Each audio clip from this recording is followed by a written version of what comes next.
So the Packers without Jordan Love just beat the Colts 16-10. It came a little too close at the end there. Anthony Richardson getting off a final Hail Mary attempt. Luckily, it was picked off by Evan Williams. But in a game where there was a lot of uncertainty going into it, of course, with Jordan Love not playing, I think the Packers played a very, very good game on both sides of the ball. And you look at Malik Willis, that was a big question mark. How good is Malik Willis? Can he make the right decisions? Can he do enough to allow the Packers to win this game? And he did. He executed Matt LaFleur's plan to perfection. And I think all of us probably could have predicted, when you look at last week, the Colts allowed the most rushing yards in the NFL. You come into this week, you don't have your star quarterback, you have a QB who is very, very inexperienced. And so what would the likely plan be? Run the ball as much as possible. And that's exactly what the Packers did. And when they started this game, I think the first quarter, I looked at it, it was something like 20 runs to 2 passes.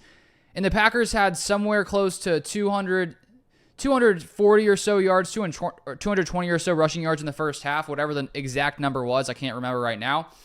But I saw that it was the third most rushing yards in a half in the past, I think, 100 years, which shows you just how well the Packers were able to run the ball in the first half, especially in the first quarter.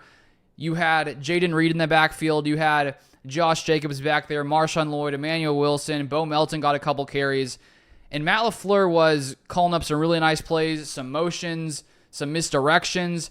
And even though the Packers consistently ran the ball, the Colts had zero answer for it. They have one of the worst, if not the worst, run defense in the NFL. And you would think that at some point, if you know that the other team is going to run the ball, you should be able to stop them. And in the first half, that was not the case for the Indianapolis Colts. And so the Packers playing without Jordan Love was clear. Run the ball as much as possible. And then to start off, it was a lot of short passes, some screens when necessary. And then there were a few plays there where Malik Willis launches it up to Romeo Doubs, who just basically makes an insane play on the ball, which I think is one of his biggest skill sets, is his ability to make contested catches, 50-50 balls. Willis just put it up there, and Romeo Doubs leaps up, catches it. You could see how excited Willis was after that play.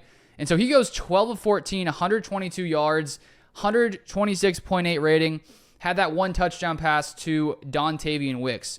So I think for a guy who has been in Green Bay for basically 3 weeks, who only started 3 games his rookie year, where he threw 0 touchdowns and 3 interceptions, it was a near perfect game for Willis when it comes to just executing the game plan.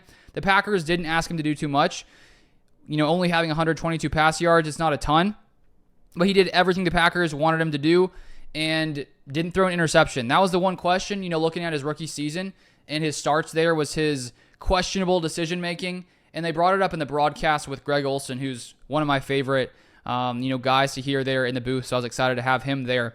But they were talking about Malik Willis and how he was saying early in his career in Tennessee, he was so used to college to having to basically, be the guy to make everything happen, so he would take those crazy risks. He did that his rookie year, and now he's developed and grown to know that he doesn't need to take those kind of risks. And so today, my question was, okay, if the Packers defense can play well, we just need Malik Willis to control the ball, not throw many turnovers, and he ended the day with 0 interceptions compared to Anthony Richardson, who had 3 interceptions. So I would say right now, when you look at Jordan Love and his timetable, we don't exactly know. He could be back next week.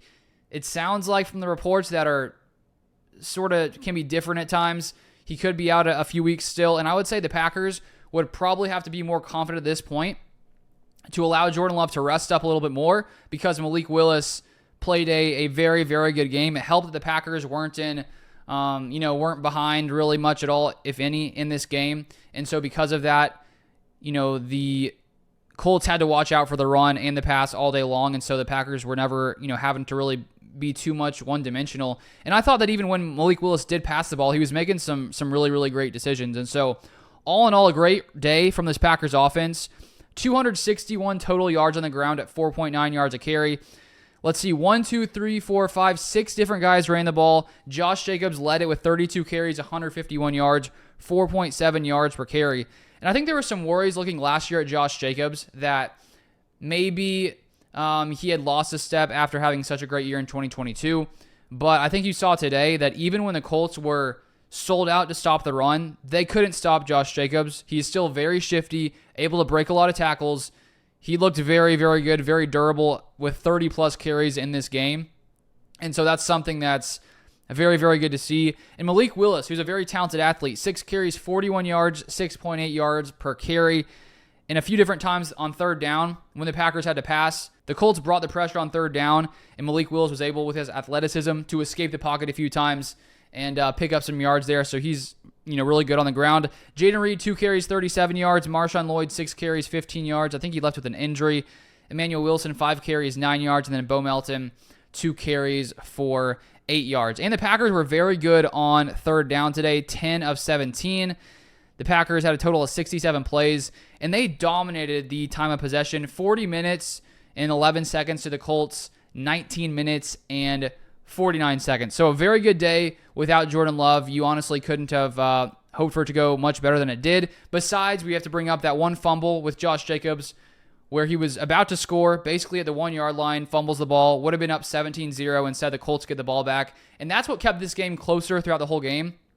If Jacobs would have put that in the end zone, this would have been pretty lopsided, I would say, most of the day. And now I want to shift to the defense that I think had an insanely good day.